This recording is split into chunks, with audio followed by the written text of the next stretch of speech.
അതിരാവിലെ നമ്മുടെ കുട്ടികൾക്ക് ഒരു ഗ്ലാസ് വെള്ളം പോലും കൊടുക്കാതെ നമ്മുടെ കുട്ടികളെ കട്ടൻ ചായ കുടിപ്പിക്കാൻ നമ്മൾ ആരോഗ്യം നമ്മളൊന്ന് ശ്രദ്ധിക്കണ്ടേ?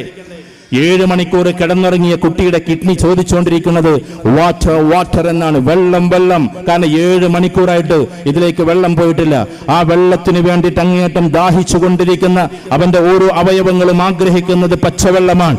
അത് രാവിലെ കുട്ടികളെ കൊണ്ട് നിർബന്ധിച്ച് കുടിപ്പിക്കുന്ന എത്ര ഉമ്മമാരുണ്ട് ഇവിടെ? കാരണം ഈ കുട്ടി ഇങ്ങനെ പോയാൽ മിക്കവാറും ഇപ്പൊ കുട്ടികളൊക്കെ AC-യിലാണ് കിടന്നിറങ്ങുന്നത്. AC കിടന്നിറങ്ങിയാൽ കുറച്ചും കൂടി ബാഷ്പീകരണം കൂടും. ചൂടിൽ കിടന്നിറങ്ങുന്നതിനേക്കാൾ അപ്പുറത്ത് അത് അവിടെ കിടന്നിറങ്ങുന്ന കുട്ടിക്ക് കുറെ കാലം വെള്ളം കിട്ടാതിരുന്നാൽ അവന്റെ കിഡ്നി ഫെയിലിയർ ആകും. ഇത് നമ്മളായിട്ടുണ്ടാക്കുന്ന പ്രശ്നങ്ങളാണ്. കൊടുക്കേണ്ട സാധനം കൊടുക്കാതിരുന്നാൽ.